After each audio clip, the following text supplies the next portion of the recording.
உள்ளிட்ட முன்னணி பொறுப்பாளர்களே, திரளாக கூடியிருக்கிற என் உயிரின் உயிரான விடுதலை சிறுத்தைகளே, உங்கள் அனைவருக்கும் என்னுடைய பணிவார்ந்த வணக்கத்தை தெரிவித்துக் கொள்கிறேன். 1 மணி ஆகிறது. வழியிலே இன்னொரு போராட்டத்தில் பங்கேற்று வாழ்த்திவிட்டு இங்கே வர சற்று காலத்தாழ்வு நேர்ந்து விட்டது.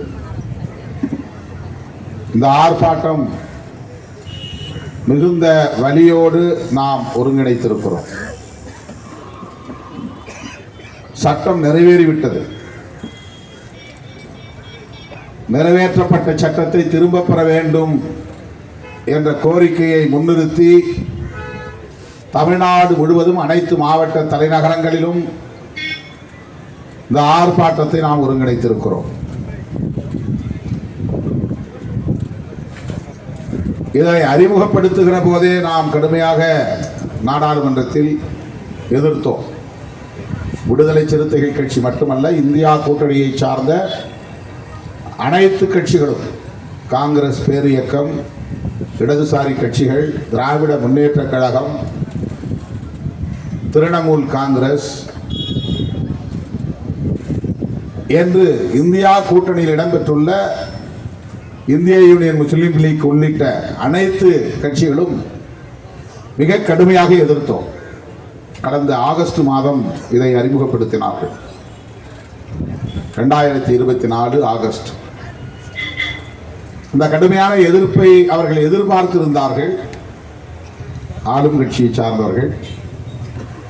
ஆகவே அடுத்து நாம் விடுத்த கோரிக்கையை ஏற்று உடனடியாக நாடாளுமன்ற கூட்டு குழுவை அமைத்தார்கள். மக்களவை, மாநிலங்களவை 2 அவைகளில் இருந்தும் குறிப்பிட்ட சில நாடாளுமன்ற உறுப்பினர்களை கொண்ட ஒரு குழு, joint action committee, joint parliamentary committee, நாடாளுமன்ற கூட்டுக்குழு. அதற்கு பாரதிய ஜனதா கட்சியை சார்ந்த மூத்த உறுப்பினர் ஜெகதாம்பிகா பால் என்பவர் தலைவராக நியமிக்கப்பட்டார். அந்த நாடாளுமன்ற கூட்டுக்குழுவிலே எதிர்கட்சிகளை சார்ந்த உறுப்பினர்களும் கருத்து சொல்ல உரிமை உண்டு, எதிர்ப்பு தெரிவிக்க உரிமை உண்டு. ஆனால் அந்த கூட்டுக்குழு எதிர்கட்சிகளை சார்ந்த உறுப்பினர்களின் கருத்துக்களை ஒரு பொருட்டாக எடுத்துக்கொள்ளவில்லை. அவர்கள் முன்மொழிந்த திருத்தங்களை ஏற்கவில்லை. அவருடைய எதிர்ப்பு கருத்துக்களை பதிவு செய்யவே இல்லை.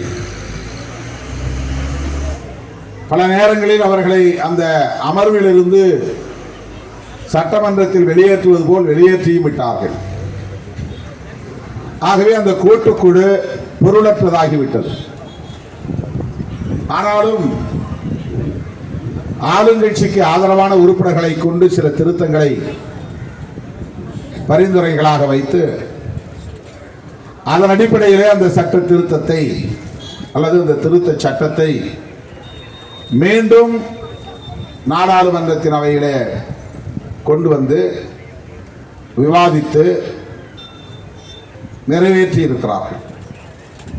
இதைத்தான் அவர்கள் செய்ய போகிறார்கள் என்பது எதிர்க்கட்சிகளுக்கும் தெரியும். எதிர்க்கட்சிகள் இப்படியெல்லாம் எதிர்ப்பார்கள், எதிர்த்து பேசுவார்கள் என்பது ஆளுங்கட்சிக்கும் தெரியும். நாடாளுமன்ற ஜனநாயகத்தின்படி விரிவாக விவாதிக்க பெற்று பெரும்பான்மை அடிப்படையில் நிறைவேற்றப்பட்டு விட்டது. அதனால்தான் நான் நாடாளுமன்றத்தில் பேசுகிற போது சொன்னேன், ஜனநாயகத்தை கொல்லுவதற்கு ஜனநாயகத்தையே பயன்படுத்துகிறார்கள். ஒரு ஜனநாயக படுகொலையை ஜனநாயகத்தின் பெயரால் நிகழ்த்தி இருக்கிறார்கள் என்று சொன்னேன். அதாவது எல்லாம் விவாதிக்கப்படுகிறது, நாடாளுமன்ற கூட்டுக்குழுவும் அமைக்கப்படுகிறது, எதிர்க்கட்சிகள் உறுப்பினர்களாக நியமிக்கப்படுகிறார்கள், எதிர்க்கட்சிகளை சார்ந்த உறுப்பினர்கள் அந்த குழுவின் உறுப்பினர்களாக நியமிக்கப்படுகிறார்கள். அவர்கள் எதிர்ப்பும் தெரிவிக்கிறார்கள். இவையெல்லாம் அனுமதிக்கப்படுகிறது, அது ஜனநாயக உரிமை. ஆனால் இறுதியில் ஜனநாயகம் படுகொலை செய்யப்படுகிறது. ஆக ஜனநாயகத்தின் பெயரால் ஜனநாயகம் படுகொலை செய்யப்பட்ட ஒரு நிகழ்வுதான் வக்ஃப் திருத்த சட்ட நிறைவேற்றம் ஆகும். அந்த கூட்டுக்குழு அறிக்கையை அவர்கள் ஏற்றுக்கொண்டு அதன் அடிப்படையில் சில திருத்தங்களையும் வைத்து என்ன அவர்கள் நினைத்தார்களோ அதை அப்படியே நிறைவேற்றிவிட்டார்கள். 8 மணி நேர விவாதம் என்று முடிவு செய்தார்கள். ஆனால் 13 மணி நேரத்திற்கு மேலாக விவாதங்கள் நடந்தன. எந்த அளவுக்கு ஆளுங்கட்சி நமக்கு ஜனநாயகத்தை அனுமதிக்கிறது என்று நாம் பிரமிக்கத்தக்கக்கூடிய வகையில் எதிர்க்கட்சிகளை எல்லாம் பேச அனுமதித்தார்கள். ஆக ஜனநாயகத்தை அவர்கள் மதிக்கிறார்கள். ஆனால் இறுதியில் என்ன? ஜனநாயகம் படுகொலை செய்யப்பட்டு விட்டது.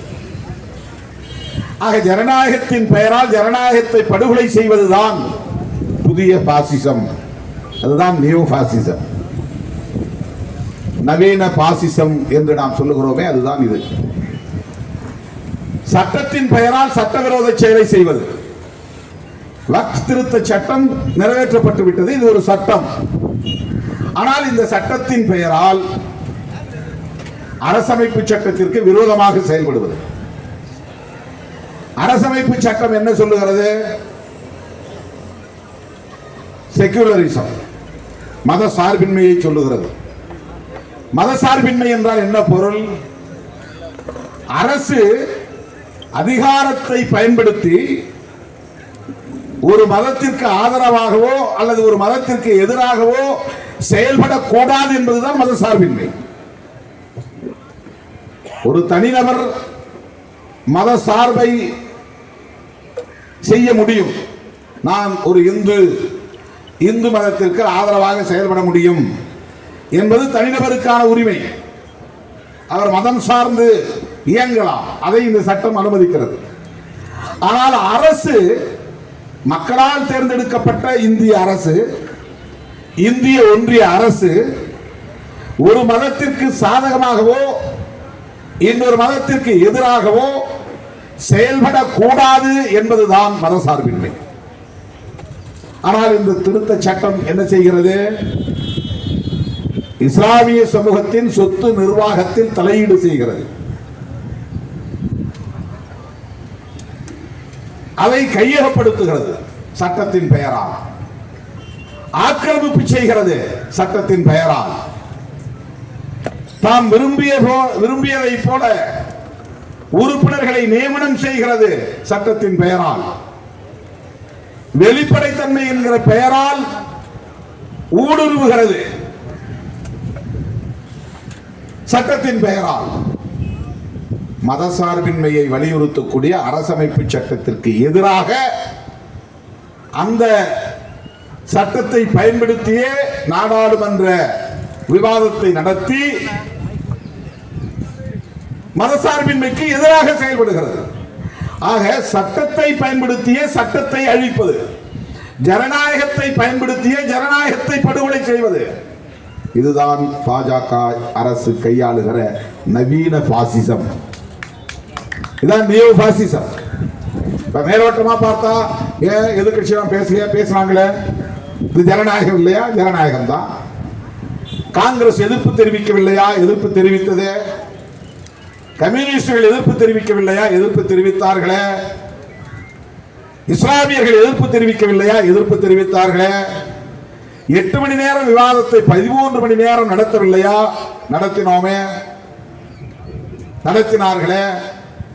நள்ளிரவு வரையில் காத்திருந்து நடத்தினார்களே. 2 மணிக்கு 3 மணிக்கு விவாதம் நடந்தது.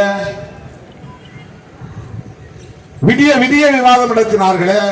எவ்வளவு தாராளமான ஜனநாயகம்! ஆனால் கடைசியில் ஜனநாயகம் படுகொலை செய்யப்பட்டு விட்டது. தோழர்களே, இதுதான் நவீன பாசிசம். இதை நாம் புரிந்து கொள்ள வேண்டும். வக்ஃப், இதை உச்சரிப்பதே கடினமாக இருக்கிறது. WAQF. இது ஒரு அராபிய சொல். இதற்கு என்ன பொருள்? இறை சொத்து என்று பொருள். இறைவனின் பெயரால் இஸ்லாமியர்களின் நலன்களுக்காக இஸ்லாமியர்கள் தானமாக அளிக்கிற சொத்து. அது திரும்ப பெற முடியாது. அது இறைவனோடு கட்டி போடப்படுகிற நிலைப்படுத்தப்பட்ட ஒரு சொத்து. கல்வி நிலையங்கள், அரபிய மொழியிலே மதரசா என்று சொல்லுகிறார்கள். கல்வி நிறுவனங்களுக்கு பயன்படுத்தலாம், மசூதிகளுக்கு பயன்படுத்தலாம், தர்காகளுக்கு பயன்படுத்தலாம், வணிக வளாகங்களுக்கு பயன்படுத்தலாம். இவையெல்லாம் இஸ்லாமிய சமூகத்தை சார்ந்தவர்களின் நலன்களுக்காக இறைவனின் பெயரால் ஒப்படைக்கப்பட்ட சொத்து. அந்த சொத்தை நிர்வாகம் செய்வதற்கென்று காலப்போக்கில் சட்டங்கள் உருவாகின. 1923 முதலில் முசல்மான் வக்ஃப் ஆக்ட் என்கிற ஒரு சட்டம் கொண்டு வரப்பட்டது. அதன் பிறகு 1954 சட்டம் கொண்டு வரப்பட்டது. அதன் பிறகு 1995 சட்டம் கொண்டு வரப்பட்டது.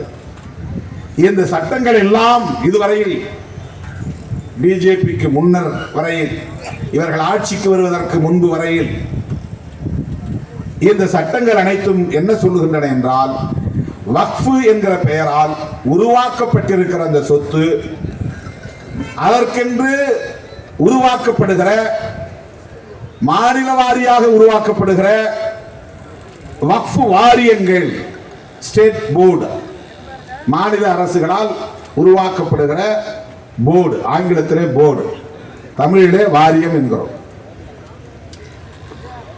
அந்த வக்ஃபு வாரியம் அதை மேற்பார்வை செய்யும். அந்த சொத்துக்கள் ஆக்கிரமிப்பிலே இருக்கிறதா, வழக்குகள் அந்த சொத்துக்களின் மீது நடக்கிறதா, ஆக்கிரமிப்பில் இருந்து யாரை அகற்ற வேண்டும், இவற்றையெல்லாம் விசாரிக்கக்கூடிய ஒரு அமைப்பு, கண்காணிக்கக்கூடிய ஒரு அமைப்பு, பராமரிக்கக்கூடிய ஒரு அமைப்பு, அந்த சொத்துக்களை பாதுகாக்கக்கூடிய ஒரு அமைப்பு. எல்லா மாநிலங்களிலும் வக்ஃபு வாரியங்கள் உருவாக்கப்பட்டிருக்கின்றன. அந்த வாரியங்களில் இஸ்லாமியர்கள் தான் உறுப்பினர்களாக நியமிக்கப்பட வேண்டும். சட்டம் இதுவரையில் அப்படித்தான் இருந்தது. எல்லா சட்டங்களுமே 1923, 1954, 1995, இது 2025 இந்த சட்டம். அதை திருத்ததுனால அது திருத்த சட்டங்கிறோம். 1995 வரையில் அந்த சட்டங்கள் இஸ்லாமியர்களுக்கான இறை சொத்தை நிர்வகிப்பதற்கு இஸ்லாமியர்களை கொண்ட வாரியங்கள் தான் அதிகாரம் படைத்தவை. இவற்றையெல்லாம் ஒருங்கிணைத்து சென்ட்ரல் வக்ஃப் கவுன்சில் என்று ஒரு மத்திய அவையும் இருக்கிறது. இந்திய அளவில் இந்த மாநில வாரியங்களை எல்லாம் நிர்வகிப்பதற்கு, வழிகாட்டுவதற்கு, தேசிய அளவில் ஏதேனும் சிக்கல் இருந்தால் சட்டப்பூர்வமாக அவற்றை அணுகுவதற்கு கவுன்சில், சென்ட்ரல் கவுன்சில் இருக்கிறது. அந்த அவையும் இஸ்லாமியர்களை கொண்ட அவையாகத்தான் அது இருக்கும். ஆனால் முதல் முறையாக பிஜேபி இந்த சொத்தின் மீது கண் வைத்து விட்டது. இதில் என்ன வெளிப்படைத்தன்மை தேவை? இஸ்லாமியர்களின் சொத்து நிர்வாகத்தை இஸ்லாமியர்களுக்கு வெளிப்படையாக தெரிந்தால் போதாதா? பிறருக்கு ஏன் தெரிய வேண்டும்? மாநில அரசின் கட்டுப்பாட்டில் இருக்கிற வாரியத்திற்கு தெரிந்தால் போதாதா? மத்திய அரசின் கட்டுப்பாட்டில் உருவாக்கப்பட்டிருக்கிற சென்ட்ரல் கவுன்சிலுக்கு தெரிந்தால் போதாதா? கவுன்சிலுக்கு தெரியாமல் நடக்கிறதா? வாரியங்களுக்கு தெரியாமல் நடக்கிறதா? வேறு எந்த அடிப்படையிலே இந்த புள்ளி விவரங்களை தருகிறீர்கள்? 1.25 லட்சம் கோடி மதிப்பிலான சொத்து என்று, அது எப்படி ரயில்வே சொத்துக்கு அடுத்தபடியான மதிப்பீடு கொண்டதாக இருக்க முடியும்? திட்டமிட்டு அவர்களே பரப்புகிறார்கள். இவ்வளவு சொத்தா முஸ்லிம்களின் கட்டுப்பாட்டில்? இதையெல்லாம் அவர்கள் நிர்வாகம் செய்கிறார்களா? என்று பிற மதங்களை சார்ந்தவர்களுக்கு இஸ்லாமியர் மீது ஒரு வெறுப்பு ஏற்பட வேண்டும் என்கிற உள்நோக்கத்தோடு இது திட்டமிட்டு பரப்பப்படுகிறது. பிற மதங்களை சார்ந்தவர்களுக்கு, கிறிஸ்தவர்களாக இருந்தாலும் இந்துக்களாக இருந்தாலும், இந்த சொத்தை விட கூடுதலாக இல்லை என்பது உண்மையா? அதை ஒப்பீடு செய்வது எப்படி? உங்களிடத்தில் புள்ளி விவரம் இருக்கிறதா? இந்துக்களின் சொத்து இஸ்லாமியர் சொத்தை விட குறைவாகத்தான் இருக்கிறது என்று எப்படி நான் தெரிந்து கொள்வது? கிறிஸ்தவர்களின் சொத்து இஸ்லாமியர்களின் சொத்தை விட குறைவாக இருக்கிறது என்று எப்படி தெரிந்து கொள்வது? அதற்கான புள்ளி விவரம் எங்கே இருக்கிறது? அதை ஏன் பாஜக அரசு வெளியிடக்கூடாது? அதை ஏன் வெளிப்படையாக நாடாளுமன்ற அவையில் அதற்கென்று இருக்கிற அமைச்சரை அறிவிக்க செய்யக்கூடாது? அவரும் ஒரு புத்திஸ்ட், சிறுபான்மை மதத்தை சார்ந்தவர். அதைத்தான் நான் இந்த கூட்டத்திலே நாடாளுமன்றத்தில் மக்களவையிலே பேசினேன். ஒரு சிறுபான்மை மதத்தை சார்ந்தவரை கொண்டே இன்னொரு சிறுபான்மை மதத்தின் அதிகாரத்தில் தலையிட செய்கிறார்கள். அவர் ஒரு புத்திஸ்ட். அவர் புத்திஸ்டா இருந்தும் புத்தகையாவில் நடக்கிற போராட்டம் குறித்து அவர் கவலைப்படவில்லை. புத்தகையா எங்கே இருக்கிறது? பீகாரிலே இருக்கிறது. புத்தகையா என்பது ஒரு புனித தலமாக பௌத்தர்களால் பார்க்கப்படுகிறது. அங்கே ஒரு மகாபோதி விகார் இருக்கிறது. அந்த இடம் எதற்கு சிறப்பு பெயர் பெற்றது என்றால், புத்தர் நீண்ட காலமாக தவம் இருந்து பல இடங்களில் அமர்ந்து நாள் கணக்கிலே, மாத கணக்கிலே, வருட கணக்கிலே கூட ஒரே இடத்தில் உட்கார்ந்து தவம் செய்தும் அவருக்கு ஞானம் கிட்டவில்லை. அவர் என்லைட்மெண்ட் ஆகல. சோறு தண்ணீர் குடிக்காமல் கூட தவம் இருந்திருக்கிறார். எலும்பும் தோலுமாய் இழைத்து போனார். அப்படி ஒரு உருவம் இருக்கிறது புத்தருடைய உருவம். அப்போதும் அவருக்கு ஞானம் பிறக்கவில்லை. பிறகு அந்த தவத்தை கலைத்து விட்டு வெளியேறுகிறார். இந்த மாதிரி உடலை வருத்தி தவம் இருப்பதால் எந்த பயனும் இல்லை என்று சொல்லுகிறார். பட்டினி கிடப்பதால், தண்ணீர் அருந்தாமல் தியானம் இருப்பதால் ஞானம் கிடைக்காது என்று மறுபடியும் உணவை எடுத்துக்கொண்டு ஆரோக்கியமாகிறார். இனி பட்டினியும் அப்படி கிடக்கக்கூடாது, எந்த நேரமும் தின்று கொழுக்க கூடாது, இடைநிலையில் இருந்து தியானத்தை மேற்கொள்ள வேண்டும் என்று முடிவெடுத்து நடந்தே பீகார் பக்கம் போகிறார். பீகாரிலே இருக்கிற ஒரு இடம்தான் புத்தகையா. அங்கே போய் ஒரு மரத்தின் இடையிலே அமர்ந்து அவர் தவம் இருக்கிற போது அவர் ஞானம் பெற்றார் என்று சொல்லப்படுகிறது. அவர் ஞானம் பெற்ற சிறப்பு தலம்தான் புத்தகையா என்பது. அந்த கோவில் நாடு விடுதலை அடைவதற்கு முன்பே கட்டப்பெற்று உலக புகழ் பெற்ற ஒரு விகார். அப்போது ஒரு நிர்வாக கமிட்டி உருவாக்கப்பட்டது. அந்த நிர்வாக குழுவிலே அப்ப பிஜேபி இல்லை. பிரிட்டிஷ் ஆட்சி காலத்தில் 1930களில் 40களில் நாடு விடுதலை பெறுவதற்கு முன்பே உருவாக்கப்பட்ட அந்த குழுவில் புத்தர்களை விட பௌத்தர் அல்லாதவர்களின் எண்ணிக்கை அதிகமாக இருக்கிறது. அந்த கமிட்டியில குறிப்பா பிராமணர்கள், பிராமின்ஸ். இன்றைக்கும் அதுதான் நீடிக்கிறது. புத்தர்களுக்கான கோவில், அந்த பௌத்த விகாரை நிர்வாகம் செய்யக்கூடிய கமிட்டி, அதிலே பௌத்தர் அல்லாதவர்கள் எண்ணிக்கை அதிகமாக இருக்கிறது உறுப்பினர்கள். அதற்காக பௌத்த பிக்குகள் தொடர்ந்து போராட்டத்தில் ஈடுபட்டு வருகிறார்கள். உண்ணாநிலை அற போராட்டத்தில் ஈடுபட்டு வருகிறார்கள். அதை பற்றி பாராளுமன்ற விவகாரத்துறை அமைச்சராகவும் சிறுபான்மை மதத்தை சார்ந்தவர்களுக்கான நலத்துறை அமைச்சராகவும் இருக்கிற கிரண் ரிஜிஜு, அவர் பேர் ரிஜிஜு, அவர் அதை பற்றி கவலைப்படவில்லை. ஆனால் நானும் தொடர் ரவிக்குமார் அவர்களும் ஒரு முறைக்கு 2 முறை சட்டத்துறை அமைச்சராக இருக்கிற அர்ஜுன் மெஹ்வால் அவர்களை போய் நேரிலே பார்த்தோம். அவரும்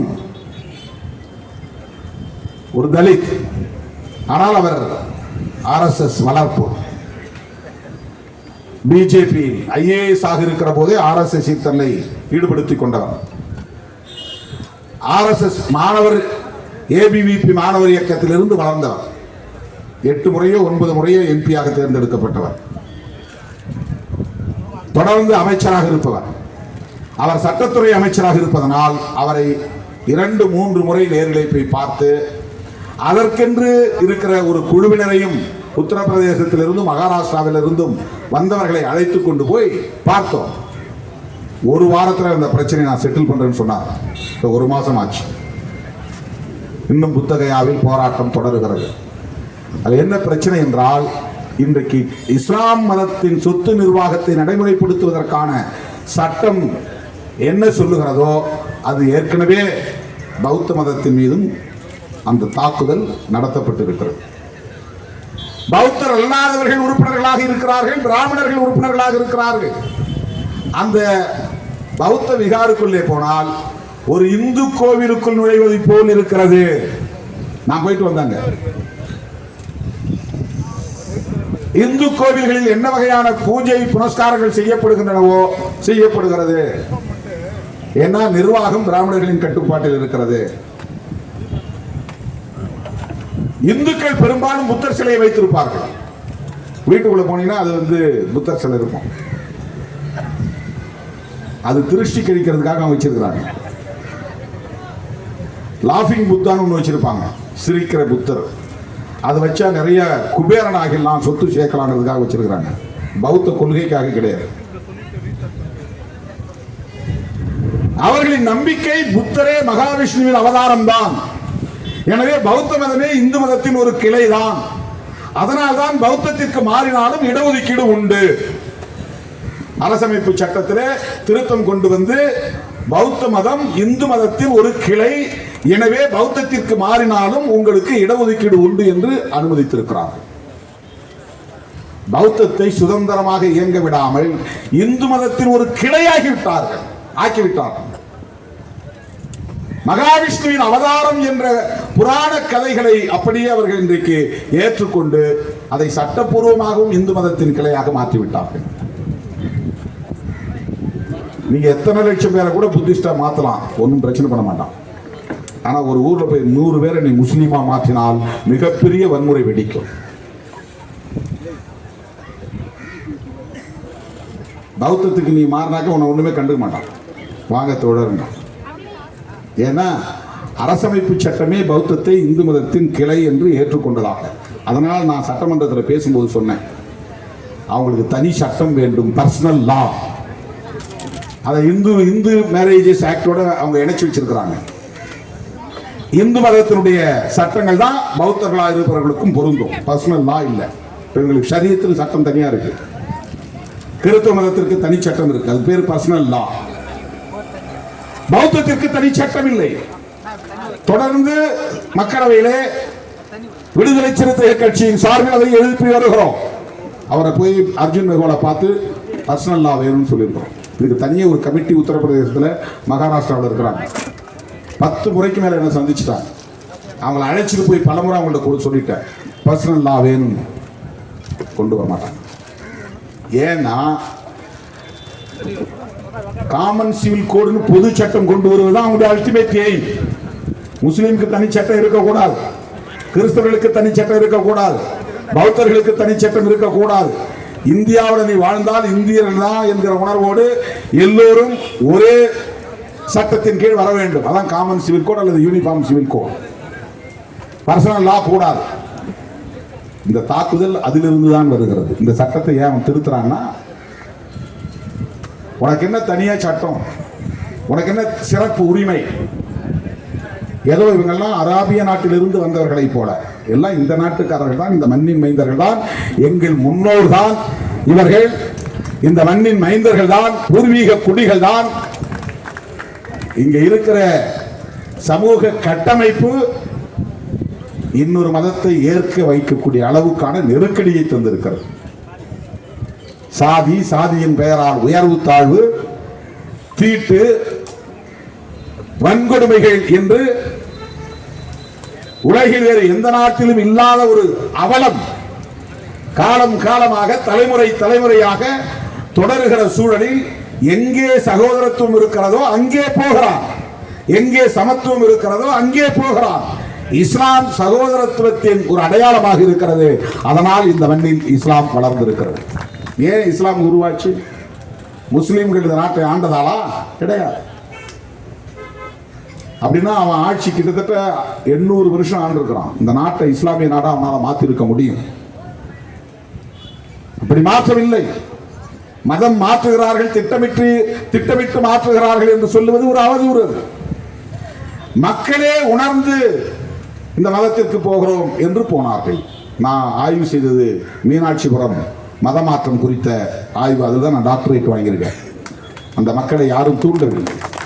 இங்கும் அங்கும் ஓடி ஓடி அலைந்து இந்த கொடுமைகளுக்கு எங்களுக்கு நீதி வேண்டும், எங்கள் பெண்களுக்கு பாதுகாப்பு இல்லை, அவர்கள் நிலத்தில் நாங்கள் அடிமைகளாக கிடந்து உழல வேண்டி இருக்கிறது, அவர்களை சார்ந்து வாழ வேண்டி இருக்கிறது, அவர்களுடைய நிலத்தில் உழுதால்தான் எங்களுக்கு கூலி கிடைத்தால்தான் எங்களுக்கு உணவு என்கிற ஒரு அவலம் நீடிக்கிற நிலையில் இந்த வன்கொடுமைகளில் இருந்து எங்களுக்கு பாதுகாப்பு இல்லையா என்று மூளை முடுக்கெல்லாம் ஓடி முட்டி மோதி பார்த்துவிட்டு நீதி கிடைக்கவில்லை என்ற பிறகுதான் நாங்கள் இந்த மதத்திலேயே இருக்க மாட்டோம், இஸ்லாமியர்களாக மாறுகிறோம் என்று ஒட்டுமொத்த கிராமமும் முடிவு செய்தது. யாரும் அவர்களை போய் தூண்டிவிட்டு நீங்கள் முஸ்லிம் மதத்திற்கு மாறுங்கள் என்று சொல்லவில்லை. நீதி கேட்டு அலைந்து தலைமுறையாய் நொந்துதான், வலி மிகுந்த நிலையில்தான் எங்கள் எதிர்காலத்து பிள்ளைகளாவது இப்படிப்பட்ட கொடுமைகளை சந்திக்க கூடாது, அவர்கள் சுதந்திரமாக வாழ வேண்டும் என்கிற எதிர்பார்ப்போடுதான் 200 குடும்பங்கள் இஸ்லாத்துக்கு மாறியது. இன்றைக்கு அவர்கள் முஸ்லிம்களாக தலைமுறிந்து வாழ்கிறார்கள். சாதிய வன்கொடுமைகள் இல்லை. ஏன் மதமாற்றம் நிகழ்கிறது? இந்து மதத்திலே சகோதரத்துவம் இல்லை என்பதுதானே.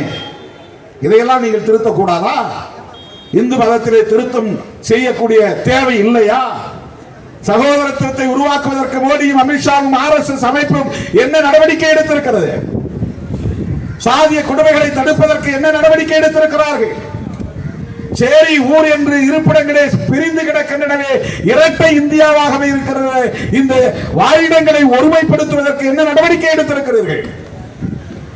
ஒரே தேசம், ஒரே கலாச்சாரம் என்கிறவர்கள் ஏன் ஒரே குடியிருப்பு, ஒரே சுடுகாடு என்கிற விளக்கத்தை வைக்க கூடாது? அதற்கு என்ன நடவடிக்கை எடுத்திருக்கிறீர்கள்? ஏன் இரட்டை வாழிடங்கள்? ஏன் இரட்டை குடியிருப்புகள்? வெட்கமாக இல்லையா? ஒரே ஊருக்கு பெயர், ஒரே பெயர், ஆனால் 2 குடியிருப்பு. அது ஊர் தெரு, இது சேரி. இதற்காக வெட்கப்பட வேண்டாமா? இதை யார் ஏற்படுத்தியது? இது எப்படி உருவானது? பிறப்பின் அடிப்படையிலே உயர்வு தாழ்வு என்கிற பாகுபாடு இங்கே காலமாக நிலைப்படுத்தப்பட்டிருக்கிறது. இந்த பாகுபாட்டை ஒழிப்பதற்கு RSS என்ன திட்டம் வைத்திருக்கிறது? மோடி அமித்ஷா கும்பல் என்ன நடவடிக்கை எடுத்திருக்கிறீர்கள்? சாதிய வன்கொடுமை இல்லையா? சாதியின் பெயரால் பாகுபாடு இல்லையா? பாலினத்தின் பெயரால் பாகுபாடு இல்லையா? பிறப்பின் பெயரால் உயர்வு தாழ்வு இல்லையா? இவைதானே இந்த மதம் மாறுவதற்கு காரணம். இதையே மூடி மறைக்கிறீர்கள். ஏதோ இஸ்லாமியர்களும் கிறிஸ்தவர்களும் ஆசை காட்டி மதமாற்றம் செய்கிறார்கள் என்று சொல்லுவதற்கு உங்களுக்கு வெட்கமாக இல்லை? மானக்கேடாக இல்லை? மதம் மாறுவதற்கு எது உண்மையான காரணம்?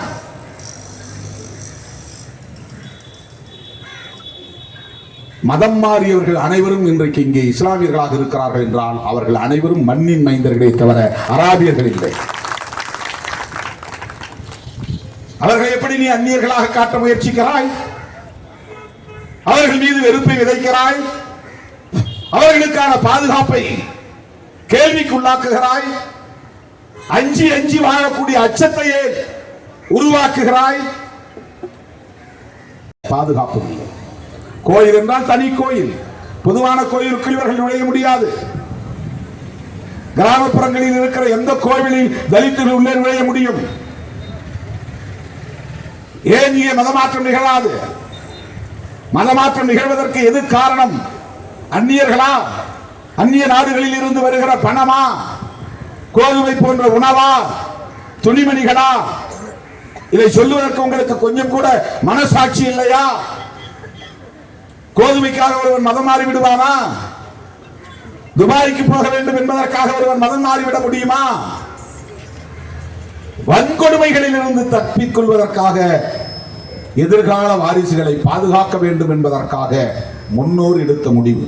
இன்னைக்கு இந்தியா முழுவதும் இருக்கிற இஸ்லாமியர்கள் இந்த சாதிய சமூக கட்டமைப்பை எதிர்த்து உருவானவர்களே தவிர வெறும் பொருளுக்கு ஆசைப்பட்டு அவர்கள் போகவில்லை. அப்படிப்பட்ட இந்த மண்ணின் மைந்தர்களை அந்நியர்களை போல சித்தரித்து அவர்களுக்கு எதிரான வெறுப்பை இவர்கள் விதைப்பது யாருக்காக? இந்த பின்னணியை தெரிந்து கொள்ள வேண்டும். இந்த சட்டம் கிடக்கு. அமித்ஷா சொல்றார் 2000 இன்னும் 30 ஆண்டுகளுக்கு நாங்கள் ஆட்சியில் இருப்போம். 30 ஆண்டுகளுக்கு பிறகு நீ இருக்க மாட்டேங்கிற உண்மையை ஒத்துக் கொடுக்கிறாயா இல்லையா? ஒண்ணு உனக்கு சாசுவதம் இல்லையே, நிலையானது இல்லையே. 30 வருஷம் இரு, 30 வருஷத்துக்கு பிறகு உன் கொட்டம் ஒடுங்கும். 400 ஆண்டு கால பழமை வாய்ந்த பாபர் மசூதியை நீ இடித்து தரைமட்டமாக்குகிற போது இந்த 30-40 ஆண்டு கால ஆட்சியை நீ செய்த அநியாயத்தை அநீதியை அழித்தொழிக்க முடியாதா? அப்புறம் வந்தா எங்கள் வாரிசுகள் வருவார்கள், நீ போட்ட சட்டத்தை தூக்கி எறிவார்கள், புதிய சட்டம் கொண்டு வருவார்கள். இதென்ன மாற்ற முடியாத ஒன்றா? இதே பெரும்பான்மைவாதத்தை பயன்படுத்தி அடுத்து வரக்கூடிய ஆட்சியாளர்கள் இந்த சட்டத்தை தூக்கி எறிவதற்கு எவ்வளவு நேரம் ஆகும்? என்ன 20-30 வருஷம் நீனே முடிவு பண்ணிட்ட. 30 வருஷம் 30 வருஷங்கிறது கண்ணை மூடி கண்ணு திறந்ததுல போயிடும். நாங்க எல்லாம் இருப்போம். ஆனால் எங்கள் வாரிசுகள் இருப்பார்கள், சிறுத்தைகள் இருப்பார்கள், சமூக நீதி போராளிகள் இருப்பார்கள், ஜனநாயக சக்திகள் இருப்பார்கள், முற்போக்கு சக்திகள் இருப்பார்கள், இடதுசாரி சிந்தனையாளர்கள் இருப்பார்கள், சமத்துவத்தை விரும்பக்கூடியவர்கள் இருப்பார்கள். நீயே ஒரு டேட் பிக்ஸ் பண்ணிட்ட, 30 வருஷம் தான். அவ்வளவுதான் இருக்காது. அடுத்த தேர்தலை தூக்கி எறிவார்கள் மக்கள். அவங்களுக்கு ஆசை இன்னும் 30 வருஷம் நாட்டை ஆளணும். நீ நாட்டை 30 வருஷம் ஆண்டு பார், அரசமைப்பு சட்டத்தை தூக்கி எறிந்து பார், இந்த நாட்டின் பெயரை கூட மாற்றி பார். நீ என்னென்ன வழிமுறைகளை எல்லாம் கையாண்டு பல தலைமுறைகளாக இங்கே நிலைப்படுத்தப்பட்டிருந்த சமூக நீதியை அழித்தொழித்தாயோ அதே வழிமுறைகளை பின்பற்றி இந்த அநீதிகளை அழித்தொழிப்போம். அது ஒன்றும் முடியாததல்ல. இந்த சட்டத்தில் என்னென்ன ஓட்டை உடைசல் இருக்கின்றன, என்ற அநீதி இருக்கின்றன என்பதையெல்லாம் நமக்கு முன்னால் பேசிய தோழர்கள் பேசிவிட்டார்கள். அதை திரும்ப திரும்ப சொல்ல வேண்டிய அவசியம் இல்லை. அவர்களின் நோக்கம் என்ன? இஸ்லாமியர்களை பலவீனப்படுத்துவது. இஸ்லாமியர்களை என்னென்ன வகையில் எல்லாம் பலவீனப்படுத்த முடியுமோ எல்லா வகையிலும் பலவீனப்படுத்துகிறார்கள். இந்த போஸ்ட் மெட்ரிக் ஸ்காலர்ஷிப்னு ஒன்று இருக்கு. இஸ்லாமியர்களுக்கு கொடுத்துட்டு வந்த அந்த கல்வி உதவித்தொகையை ஆண்டுக்கு ஆண்டு கொஞ்சம் கொஞ்சமாக குறைத்து இப்போது போஸ்ட் மெட்ரிக் ஸ்காலர்ஷிப்ங்கிற எண்ணமே இல்லாத அளவுக்கு ஆக்கிவிட்டார். முற்றாக நிறுத்தவில்லை, குறைத்து விட்டார்கள். ஓவர்சீஸ் ஸ்காலர்ஷிப்ன்றது அயல் நாடுகளுக்கு போய் படிக்கிறவங்களுக்கு கல்வி உதவித்தொகை, அதை முற்றாக நிறுத்திவிட்டார்கள். இது இஸ்லாமியர்களுக்கு மட்டும் செய்யவில்லை, தலித்துகளுக்கும் குறைத்து கொண்டே வருகிறார். போஸ்ட் மெட்ரிக் ஸ்காலர்ஷிப்ங்கிறது, போஸ்ட் மெட்ரிக்னா 10ஆம் வகுப்புக்கு மேலே, மெட்ரிக்னா 10, அதுக்கு மேலே படிக்கிற கல்வி, அவங்களுக்கு கொடுக்குற ஸ்காலர்ஷிப். அதை யூனியன் கவர்மெண்ட் தான் கொடுக்குது. ஸ்டேட் கவர்மெண்ட்டு கொஞ்சம் அதை இணைச்சு கொடுக்குறாங்க. ஆனால் இப்போது எடப்பாடி அவர்கள் முதல்வராக இருந்தபோது நாங்கள் போய் பார்த்தோம். நானும் ரவிக்குமார் அவர்களும் ஒரு மனு கொடுத்தோம். நாங்கள் அங்கே போய் நிர்மலா சீதாராமனை பார்த்தோம். ஸ்டேட் கவர்மெண்ட்டும் ஒத்துழைக்கல, அவங்க சரியான விவரத்தை எங்களுக்கு கொடுக்க மாட்டேங்கிறாங்க. குறிப்பாக தனியார் பொறியியல் கல்லூரியை சார்ந்தவர்கள் நிறைய தவறான தகவல் கொடுத்து நிதியை வாங்குறாங்க. வெறுமனே அட்மிஷன் போட்டு பிள்ளைங்க படிக்கிறாங்களோ இல்லையோ பணம் வாங்குறாங்க. இந்த மாதிரி சில குற்றச்சாட்டுகள் சொல்லியிருக்கிறாங்க.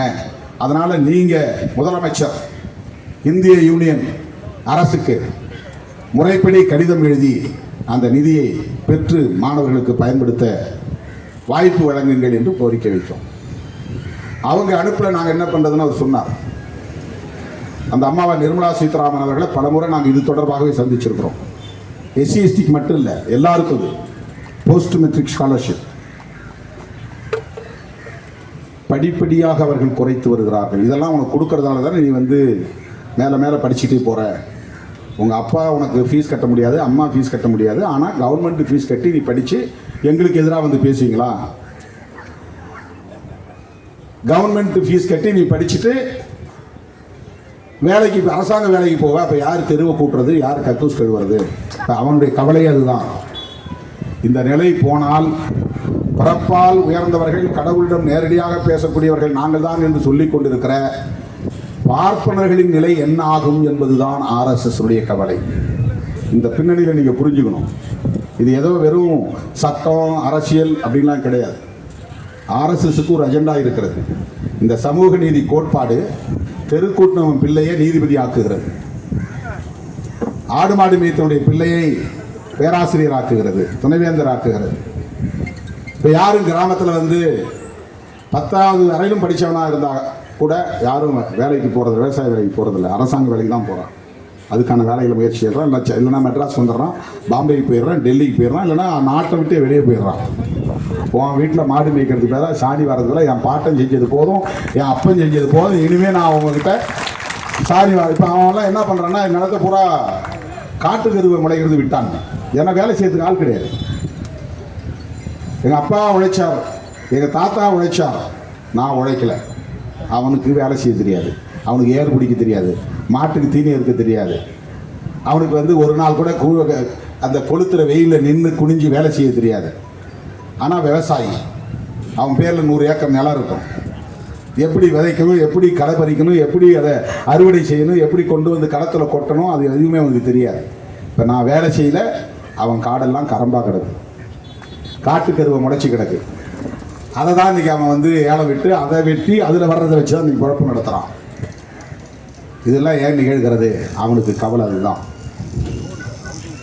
அதனால தான் NEP தேசிய கல்விக் கொள்கையில் ஸ்பெஷல் ஸ்கில்ங்கிற பேரில் உங்கள் அப்பா என்ன தொழில் செய்தாரோ அதையும் நீ கற்றுக்கோ. தச்சருடைய ஆசாருடைய பிள்ளை ஆசாரி வேலையை கற்றுக்கோ, கொல்லனுடைய பிள்ளை கொல்லன் வேலையை கற்றுக்கோ, விவசாயினுடைய பிள்ளைகள் விவசாய வேலையை கற்றுக்கோங்க. உங்களுக்கு தனியாக நாங்கள் சிறப்பு பயிற்சி தர்றோம். இது குலக்கல்வி திட்டம்லாம் இல்லை. நம்முடைய மரபு சார்ந்த தொழில்கள் பாதிக்கப்படக்கூடாது. ஏன் அந்த தொழிலை பிராமணர்களுக்கோ உயர் சாதியை சார்ந்தவர்களுக்கோ கற்றுக் கொடுங்க. ஏன் அவர் ஆசாரி ஆகக்கூடாதுன்னு இருக்கா, பொற்கொள்ளர் ஆகக்கூடாதுன்னு இருக்கா, ஆடு மாடு மேய்க்கக்கூடாதா?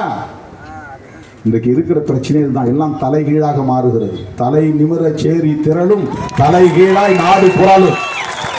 1990 நான் எழுதின முழக்கம் இது. தலைகீழாய் நாடு புரளும்.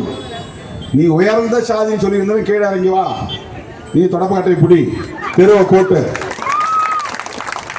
கக்கூசுக்கு போ, கழுவு, சம்பளம் தான் கொடுக்குறானே, இப்போ வாங்கிக்கோ. தலைகீழாக நாடு புரளுகிறது. அவன் கவலை இதுதான். இந்த சோசியல் ஆர்டர் பாதிக்கப்படுது.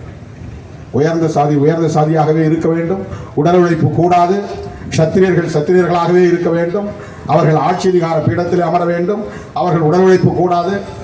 சூத்திரர்களும் பஞ்சவர்களும் காலம் காலமாக அவர்கள் பிள்ளை பெறுவதே சாணி வாருவதற்கும் கக்கூஸ் கழுவதற்கும் தெருவை கூட்டுவதற்கும். எதற்கு உனக்கு 2 பிள்ளை பிறந்திருக்காங்க, அடுத்து எனக்கு பின்னால் சாணி கொடுக்குறது. உனக்கு எதுக்கு பொம்பளை பிள்ளை பிறந்திருக்காங்க, கக்கூஸ் கழுவதற்கு. அவர் வீட்டு பிள்ளை நாடாளுவதற்கு. அவர் பிறக்கிற போதே அவர் தான் பிரைம் மினிஸ்டர், பிறக்கிற போதே சீஃப் மினிஸ்டர். இந்த சோசியல் ஆர்டர் இன்றைக்கு வந்து நிலை குலைகிறது, கொலாப்ஸ் ஆகிறது. Because of the constitution which made by doctor B.R. Ambedkar. புரட்சியாளர் அம்பேத்கர் அவர்களால் உருவாக்கப்பட்ட அரசமைப்பு சட்டம் இந்த நாட்டை தலைகீழாக புரட்டி போட்டுக் கொண்டிருக்கிறது. எனவே இந்த சமூக ஒழுங்கை பாதுகாக்க வேண்டியது அவர்களின் முக்கியமான சவாலாக மாறிவிட்டது. இந்த சமூக ஒழுங்கை பாதுகாக்க வேண்டுமானால் அவர்கள் தொடர்ந்து ஆட்சி அதிகாரத்தில் நீடிக்க வேண்டும். அவர்கள் தொடர்ந்து ஆட்சி அதிகாரத்தில் நீடிப்பதற்கு அனைத்து தரப்பு மக்களும் அவர்களை ஏற்பதில்லை. முஸ்லிம்கள் ஏற்பதில்லை, கிறிஸ்தவர்கள் ஏற்பதில்லை, தலித்துகள் ஏற்பதில்லை, பழங்குடி மக்கள் ஏற்பதில்லை, இடதுசாரி சிந்தனையாளர்கள் ஏற்பதில்லை, முற்போக்கு சிந்தனையாளர்கள் ஏற்பதில்லை, பௌத்தர்கள் ஏற்பதில்லை. இப்போ அவனுக்கு வந்து கவலையாக எப்படி ஆட்சியை பிடிக்கிறது, பிடித்த ஆட்சியை எப்படி தக்க வைத்துக் கொள்வது. பெரும்பான்மைவாதம், மெஜாரிட்டேரியனிசம், அது ஒரு டெமோக்ராட்டிக் ஃபேக்டர். அரசமைப்பு சட்டத்தில் பெரும்பான்மை அடிப்படையில் ஆட்சி அதிகாரத்தை நீ கைப்பற்றிக் கொள்ள முடியும். அம்பேத்கர் எவ்வளவு பெரிய ஞானி என்பதை பாருங்கள். உலகம் முழுவதும் ஜனநாயகத்திலே பெரும்பான்மைவாதம் ஏற்கப்பட்டிருக்கிறது. 51 வாக்குகளை பெறுகிறவன் வெற்றி, 49 வாக்குகளை பெறுகிறவன் தோல்வி. இவன் 49, அவன் 51. 50-50 எடுத்தா சமம். 51 ஒரு வாக்கு எடுத்தா எதில் இருக்கவன் 2 வாக்கு குறைஞ்சது. இந்த 2 வாக்குகளில் ஒருவன் நாடாளுமன்றத்திற்குள் நுழைய முடியும், சட்டமன்றத்திற்குள் நுழைய முடியும், அமைச்சரவையில் இடம்பெற முடியும், ஆட்சி அதிகாரத்தை கை கொள்ள முடியும். அதான் மெஜாரிட்டி. இது டெமோக்ரஸியில முக்கியமானது. ஆனால் இந்திய சமூக கட்டமைப்பில் இங்கே மெஜாரிட்டி என்பது பொலிட்டிக்கல் மெஜாரிட்டியாக இல்லை, கம்யூனல் மெஜாரிட்டியாக இருக்கிறது. அதுக்கு என்ன அர்த்தம்னா, கொள்கையை புரிஞ்சுக்கிட்டு அரசியல் அடிப்படையில் வாக்களித்து அதன் அடிப்படையில் ஆட்சியை கைப்பற்றுவது என்பது இல்லாமல் எங்க சாதி பெரிய சாதி, அதனால எங்க ஓட்டுங்களுக்கு கிடைச்சா போதும், நாங்கள் ஜெயிச்சிருவோம். எங்கள் மதம் பெரிய மதம், பெரும்பான்மை மதம், மதம் சார்ந்த வாக்குகள் கிடைச்சா போதும், எனக்கு முஸ்லீம் ஓட்டு வேண்டாம், கிறிஸ்டின் ஓட்டு வேண்டாம், எனக்கு இந்து ஓட்டு மட்டும் கிடைச்சா போதும். ஏன்னா அவங்க பெரும்பான்மையா இருக்கிறாங்க, அவங்க மட்டும் ஓட்டு போட்டா நாங்கள் பெரும்பான்மை இடங்களில் வெற்றி பெற்று விடுவோம், பெரும்பான்மை இடங்களில் வெற்றி பெற்றால் நாங்கள் தொடர்ந்து ஆட்சியில் இருப்போம். பெரும்பான்மை மதமாக இருக்கிற இந்துக்களை பெரும்பான்மை என்று உணர வைப்பது அவனுடைய அரசியல். இந்துக்களை இந்துக்களாக மட்டுமே உணர வைப்பது அவனுடைய அரசியல். இந்துக்களை இந்துக்கள் என்று உணர வைப்பதிலே பிரச்சனை இருக்கிறது. என்ன பிரச்சனை இருக்கிறது என்றால், இவன் சாதியாய் பிளவுண்டு கிடக்கிறான், இவன் ஒற்றுமைப்படுத்த முடியல. அப்ப யாருக்கு எதிராக இவனை திருப்ப முடியும்? காந்தி காங்கிரஸ் கட்சியினுடைய தலைமையில் ஒரு போராட்டத்தை நடத்துகிற போது வெள்ளையர்களை எதிர்த்து இந்தியர்களை ஒருங்கே திரட்ட அவன் அந்நியன், பிரிட்டிஷ்காரன், அவனை விரட்ட வேண்டும், அவன் பொருளை வாங்காதே, நாம் உற்பத்தி செய்த நம்முடைய பொருளையே வாங்கு என்று சுதேசி இயக்கத்தை எடுத்தார். சுதேசி என்றால் நம்முடைய பொருளை நாமே வாங்குவது, விதேசி என்றால் அந்நியன் கொண்டாந்து துணியை இங்கிருந்து பருத்தி வாங்கிட்டு போய் அங்கிருந்து துணியாக்கி சட்டை கொண்டாந்து நம்மகிட்ட விற்கிறான், வாங்காத, அவன் உற்பத்தி செய்கிற பொருளை வாங்காத, அவனுக்கு அதில் வரி போய் சேருது, நம்ம பொருளை நாமளே வாங்கணும், நாம் அனைவரும் இந்தியர்களாயிருப்போம். இதுதான் காங்கிரசும் காந்தியும் சொன்ன தேசியவாதம். நாம் அனைவரும் இந்துவா இருக்கலாம், முஸ்லீமா இருக்கலாம், கிறிஸ்தவனா இருக்கலாம், தமிழனா இருக்கலாம், மலையாளியா இருக்கலாம், தெலுங்கனா இருக்கலாம், உனக்கு வேற தாலி எனக்கு வேற தாலி, உனக்கு வேற பண்டிகை எனக்கு வேற பண்டிகை, உனக்கு வேற உணவு எனக்கு வேற உணவு, இது எல்லா வேறுபாடு இருக்கலாம். But be Indian by Indian, இந்தியனா இருப்போம், இந்திய பொருளையே வாங்குவோம். இதுதான் காங்கிரசும் காந்தியும் சொன்ன தேசியவாதம். ஏன்னா வெள்ளைக்காரனை விரட்டுறதுக்கு பொது எதிரி. இப்போ பிஜேபி காரனுக்கு என்ன பிரச்சனைனா, அந்நியர்களை எதிரியா காட்ட முடியாது, ஏன்னா அவன் வெளியே போயிட்டான். இப்போ உள்ளுக்குள்ள யாரை எதிரியா காட்டுறது? அவனுக்கு கிடைச்ச ஒரே நோஞ்சாண்டி சமூகம், சிறுபான்மை சமூகம் முஸ்லீம் தான். இப்போ முஸ்லீமை எதிரியா காட்டுங்க பாடுறா, அவன் ஸ்கூல் பர்மிஷன் வாங்கணும்னா பெரிய கட்டுப்பாடு கிடையாது. மைனாரிட்டிஸ்க்குன்னு ஒரு சட்டம் இருக்குது, அவன் டக்குன்னு ஒன்று அப்ளை பண்ணால் அவனுக்கு கிடைச்சிருது. ஆனால் உனக்கு கிடைக்கல, உனக்கு நிறையா கட்டுப்பாடு இருக்குது. நீ உடனே ஒரு ஸ்கூலை ஓப்பன் பண்ண முடியாது. அவனுக்கு அந்த மாதிரி ஸ்பெஷல் சிறப்பு சலுகை இருக்கிறது. அவன் மேலே வெறுப்பு உருவாக்குறது. உன் சகோதரனை எல்லாம் அவன் ஆசை காட்டி மோசம் பண்ணி எல்லாத்தையும் கிறிஸ்தவனா அது முஸ்லீமா மாற்றிக்கிட்டு இருக்கிறான், மதம் மாற்றம் செய்கிறான்னு அவன் மேலே வெறுப்பு விதைக்கிறான். இந்துவா அப்போ தான் திரட்ட முடியும். இங்கே ஒரு கொட்டாயை போட்டு மசூதிங்கிறான், அங்கே பைபிள் இது குரானை படிக்கிறான், காலையில் 5 மணிக்கே ஓதுறான், அப்புறம் 5 முறை ஒரு நாளைக்கு பாங்கு ஓதுறான். நம்ம வேலைகள்லாம் பாதிக்கப்படுது, அவனை ஓத விடாது. கிறிஸ்தவர்கள் அப்படி தான் திடீர்னு ஒரு வீட்டை பிடிச்சி அது ஒரு தேவாலயம் சொல்கிறான், மக்களை கூட்டி அல்லேலுயா அல்லேலுயா பாடுறான், பைபிளை கற்றுக் கொடுக்குறான், வேற பாஷையில் பேசுகிறான், இந்த மக்களை மயக்கிறான், அவங்களுக்கு எல்லாத்துக்கும் கோதுமை அதை இதை கொடுத்து ஏமாத்துறான். இந்து உணர்வு அப்போ தான் வருமா? இப்போ இந்து உணர்வு வருவதற்காக இஸ்லாமியர்களையும் கிறிஸ்தவர்களையும் எதிரிகளாக்குகிறார்கள். எதிரிகளாக்குவதற்கு அவர்கள் கையாளக்கூடிய முக்கியமான 3 உத்தி. 1, மதமாற்றம் செய்கிறார்கள். 2வது, இந்த 2 மதத்து காரணம் தான் மாட்டுக்கறி அதிகமாக திங்கிறான். கறி திங்கிறான், கறி தின்னாம கிறிஸ்தவன் படுக்கிறதே கிடையாது. டெய்லி அவனுக்கு கறி வேணும், அதுவும் குறிப்பாக மாட்டுக்கறி சாப்பிட்றான். மாட்டுக்கறினா பசுக்கறி தான், முஸ்லீம் மதத்தை சார்ந்தவன் வேணும்னே பசுமாட்டை வாங்கி பசுவை கொள்றான். அது நமக்கு தாய் மாதா, அது நமக்கு தாய் மாதா.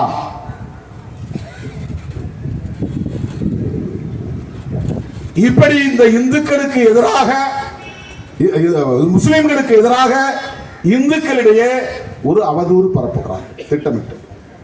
ஆனா இந்த மாட்டுக்கறி எல்லாம் அதிகம் வாங்கி எக்ஸ்போர்ட் பண்றவன் யாருன்னா இந்து தான், இந்து மதத்தை சார்ந்தவன் தான் எக்ஸ்போர்ட் பண்றான். மாட்டுக்கறியை செத்த மாட்டை வந்து போய் உரிச்சாங்கிறதுக்காக ஹரியானாவில் 5 தலித்துகள் அடிச்சே கொண்டாங்க.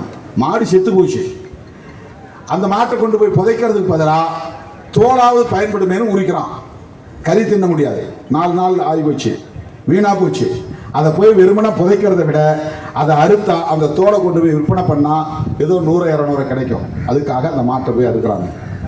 எப்படா நீ வந்து பசு மாட்டை தோலை உரிக்கலான்ட்டு 5 பேரை அடிச்சே கொள்றான். ஒரு கும்பல் சேர்ந்து அடிச்சு கொள்றாங்க. அதுதான் இன்னைக்கு முஸ்லீம்களை பசுமாட்டு வியாபாரம் பண்றாங்கன்னு சொல்லிட்டு கும்பலா சேர்ந்து அடிச்சே கொள்றாங்க. அதான் லிஞ்சிங்கிறாங்க. கும்பல் கொலை, அடித்தே கொள்ளுவது. உத்தரப்பிரதேசத்தில் தாத்ரி என்ற இடத்துல போய் ஒரு வீட்டுக்குள்ள நுழைஞ்சு, உன் வீட்டில் இன்னைக்கு கறி குழம்பு வச்சுக்கிறேன், அந்த கறி குழம்பு என்ன குழம்பு? அவன் இல்லைங்க மாட்டுக்கறிலாம் இல்லை நான் பார்க்கணும். உள்ளே பூந்து கறி குழம்பு சட்டிக்குள்ளே கையை விட்டு எடுத்து பார்த்து மோந்து பார்த்துட்டு இது மாட்டுக்கறி தான் சொல்லி அவனை அடிச்சே கொள்றாங்க. விசாரணையில் அது மாட்டுக்கறி இல்லைன்னு அதுக்கப்புறம் தெரியுது கோர்ட்டில். ஒருத்தன் வீட்டுக்குள்ளே நுழைஞ்சி, அடுப்படிக்குள்ளே நுழைஞ்சி அவன் கறி சட்டிக்குள்ளே கையை விட்டு அந்த கறியை எடுத்து அது மாட்டுக்கறி தான் அவனே ஒரு முடிவு பண்ணி அதற்காக அந்த கறி குழம்பை செய்த குடும்பத்தை சார்ந்தவர்களை அடித்து துன்புறுத்துவதில் ஒருவன் கொல்லப்படுகிறான். இது எதனால் வருகிறது? பிஜேபி RSS பரப்புகிற இஸ்லாமிய வெறுப்பால் வருகிறது. பசுக்கறி முஸ்லிம்களால் தான் இங்கே வியாபாரம் செய்யப்படுகிறது. பசு புனிதம், மதமாற்றம், இது போன்ற அவதூறுகளை பயன்படுத்தி வெறுப்பு அரசியலை பரப்புகிறார்கள். இதனுடைய நோக்கம் என்னவென்றால் இந்துக்களை இந்துக்களாக திரட்டுவது. நீ சாதி பெருமை பேசு, சாதியை ஒழின்னு ஒரு காலத்திலும் சொல்ல மாட்டான். சாதி பாகுபாட்டை ஒழிக்க ஒரு காலத்திலும் பேச மாட்டான். சாதி பாகுபாடு ஒழியட்டுன்னு சொல்ல மாட்டான். சாதிய வன்கொடுமைகள் ஒழியட்டுன்னு சொல்ல மாட்டான். சாதி பெருமை. இன்னைக்கு நிறைய பேர் இந்த தலித்து கூட சொல்லக்கூடாதுமாங்க சில பேர். ஏன்னா இவங்க எல்லாமே தலித்துன்னு சொல்லக்கூடாதுங்க பூரா RSS கட்டுக்குள்ள போயிட்டான்னு அர்த்தம். தலித்துங்கிறது ஒரு சாதி பெயர் கிடையாது.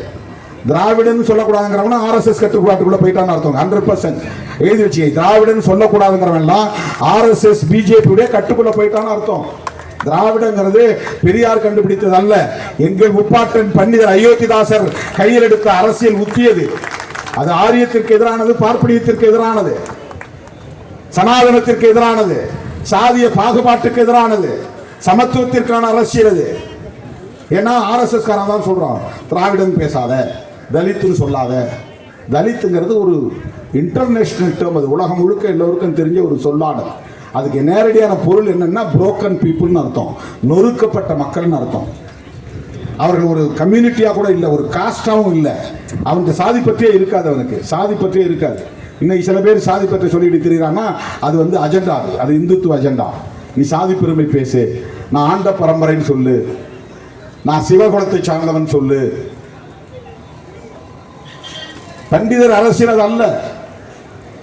இந்தியாவிலேயே ஆகச்சிறந்த ஒரு தத்துவ பேரறிஞராக பெரியாருக்கு முன்னர், புரட்சியாளர் அம்பேத்கருக்கு முன்னர் தமிழ்நாட்டிலே தோன்றிய ஒருவர் உண்டு என்றால் அவர் பண்டிதர் அயோத்திதாசர். புரட்சியாளர் அம்பேத்கருக்கே பௌத்தம் தொடர்பான ஒரு சிந்தனை உருவாவதற்கு பண்டிதர் எழுதிய நூல்தான் காரணம் என்பதை யாரும் மறுத்துவிட முடியாது. அவர் கையாண்ட சொல்தான் திராவிடம் என்கிற சொல். அது ஆரியத்திற்கு பார்ப்பனியத்திற்கு எதிரான சொல்லாடல். அதை சொல்லக்கூடாதுன்னு சொல்லுவான். அதனால்தான் நான் திருவண்ணாமலை மாவட்டத்திலே பேசுகிற போது சொன்னேன், நீ திமுகவை அழிக்க வேண்டும் என்று சொல்லுவதோ திமுகவுக்கு எதிராக பேசுவதோ அது உனக்கும் அவர்களுக்குமான அரசியல், அது வேறு. ஆனால் திமுகவை வீழ்த்தி விட்டால் திராவிடத்தை வீழ்த்திவிட முடியும் என்று நீ கனவு காணுகிறாய். அது நடக்காது. சிறுத்தைகள் இருக்கிற வரையில் அதை விடமாட்டோம் என்று சொன்னார். இதை புரிஞ்சுக்கிறதுக்கே அவனுக்கு அறிவு வேணும். அந்த அறிவு கெட்ட முண்டங்கள் நாம் திமுகவுக்கு முட்டு கொடுக்குறோன்றான். திமுகவுக்கு நாம் உடந்தையா இருக்கணும்னா நாங்க ஏன் திமுகவோட சண்டை போட்டு பானை சின்னத்தில் நிற்கிறோம்? சொல்றதை கேட்டு நாங்க பாட்டு உதயசூரியன் சின்னத்திலே நின்று போக வேண்டியதானே? கொடுக்கிற ஒரு சீட்டு 2 சீட்டு நாங்கள் நின்று போக வேண்டியதானே? தமிழ்நாட்டு அரசியலில் இதுவரையிலும் வெற்றி பெற்ற எல்லா தலித்துகளும் இன்னொரு கட்சியின் சின்னத்தில் தான் வெற்றி பெற்றார்கள். அதை உடைத்த முதல் இயக்கம் விடுதலை சிறுத்தைகள் கட்சி.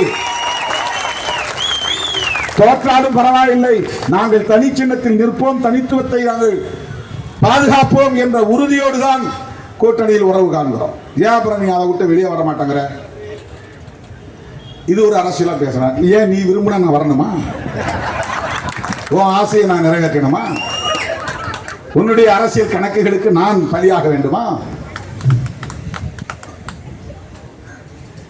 விமர்சனங்கள் 1000 இருக்கிறது, அது வேறு. ஆனால் பாரதிய ஜனதாவோ RSSஓ அவர்களின் செயல் திட்டமோ இந்த மண்ணில் வேரூன்றிவிடக் கூடாது என்பதிலே திமுகவை விடவும் 1000 மடங்கு விடுதலை சிறுத்தைகள் கட்சிக்கு பொறுப்பு இருப்பதாக நாங்கள் நம்புகிறோம், உணர்கிறோம். எங்களுக்கு அந்த பொறுப்பு இருக்கிறது. எங்களால் அதை ஏற்க முடியாது. அந்த அடிப்படையில் தான் நாங்கள் கூட்டணி அரசியலையும் முடிவு செய்கிறோம். அதில் எங்களுக்கு பலவீனம் இருக்கலாம், இழப்பு இருக்கலாம். இல்லை நீங்களாம் 20 சீட்டு 30 சீட்டு வாங்குறது, 20 சீட்டு 30 சீட்டு வாங்கினா ஆட்சி பிடிச்ச முடியுமா? 6 சீட்டு வாங்கினா ஆட்சி பிடிக்க முடியாது. 20 சீட்டு வாங்கிட்டா அதல்ல பிரச்சனை. நாங்கள் பேசுகிற அரசியல் தான் முக்கியம். எங்கள் குரல் ஒரே ஒரு குரல் சட்டமன்றத்தில் ஒலித்தாலும் அது வலுவான குரலாக இருக்கும். ஒரே ஒரு குரல் நாடாளுமன்றத்தில் ஒலித்தாலும் அது கொள்கை குரலாக இருக்கும், கோட்பாட்டு குரலாக இருக்கும். நாங்க ஒரு தற்காலிகமா ஒரு 10 பேர் ஜெயிக்கணுங்கிறதுக்காக RSSின் சதி திட்டத்திற்கு ஒருபோதும் நாங்கள் பலியாக மாட்டோம். ஆகவே இந்து மக்களை பெரும்பான்மை அடிப்படையில் இந்துவாக உணர வைப்பதுதான் RSSின் அரசியல். அதில் RSS எப்படி வெற்றி பெற்று இருக்கிறான்னா, பிராமணர் அல்லாதவர்களை தங்களின் சேவை ஆட்களாக மாற்றியதுதான். மோடி பிராமணர் கிடையாது, அமித்ஷா பிராமணர் கிடையாது. ஆனால் அல்லும் பகலும் கண் விழித்து கண் துஞ்சாமல் அவர்கள் யாருக்காக உழைக்கிறார்கள் என்றால் பிராமணர்களின் செயல் திட்டத்தை நிறைவேற்றுவதற்காக உழைக்கிறார்கள். அதனால்தான் ஒரு கூட்டத்தில் நான் சொன்னேன், அவர்கள் பார்ப்பனர்களின் எடுபிடிகளாக வேலை செய்கிறார்கள் என்று சொன்னேன். அவங்களுடைய அஜெண்டா அதுதான். இந்த சோசியல் ஆர்டரை பாதுகாக்கணும். பரப்பின் அடிப்படையிலான உயர்வு தாழ்வு என்பது இங்கு நிலைப்படுத்தப்பட வேண்டும். சூத்திரர்களாகவே இருக்க வேண்டும். இடஒதுக்கீட்டை இல்லாமல் ஆக்குவது, எல்லாத்தையும் தனியாற்ற ஒப்படைச்சுனா நீ எப்படி இடஒதுக்கீடு வாங்குவ? அரசு துறைன்னா வேலை வாய்ப்பு கேட்ப, இடஒதுக்கீடு. அரசு துறை பொதுத்துறை எல்லாம் தனியாற்ற ஒப்படைச்சுட்டா, அதான் நீட்ட ஒப்படைச்சுட்டா நீ வேலை கேட்டுருவியா? சமூக நீதியை உன்னால் நடைமுறைப்படுத்த முடியுமா? இடஒதுக்கீட்டை உன்னால் கேட்க முடியுமா? இதெல்லாம் வீக்கெண்ட் பண்றான், ஓபிசி மக்களை வீக்கெண்ட் பண்றான். இடஒதுக்கீட்டுக்கு எதிராக இந்தியாவில் மண்டல் பரிந்துரையை அறிமுகப்படுத்திய போது ஓபிசி மக்களுக்கான இடஒதுக்கீட்டுக்கு எதிராக போராடியது தலித்துகள் அல்ல. ராம்விலாஸ் பாஸ்வானோ, ராம்தாஸ் அத்வாலேவோ, கத்தி பத்மாராவோ, தமிழ்நாட்டில் திருமாவளவனோ யாரும் ஓபிசி மக்களின் இடஒதுக்கீட்டை மண்டல் பரிந்துரையை எதிர்க்கவே இல்லை. மாயாவதியோ எதிர்க்கவே இல்லை. எதிர்த்தது பிஜேபி தான், RSS தான், அத்வானி தலைமையிலான கும்பல் தான். அங்கிருந்துதான் இவர்களின் வெற்றி படிப்படியாக தொடர்கிறது.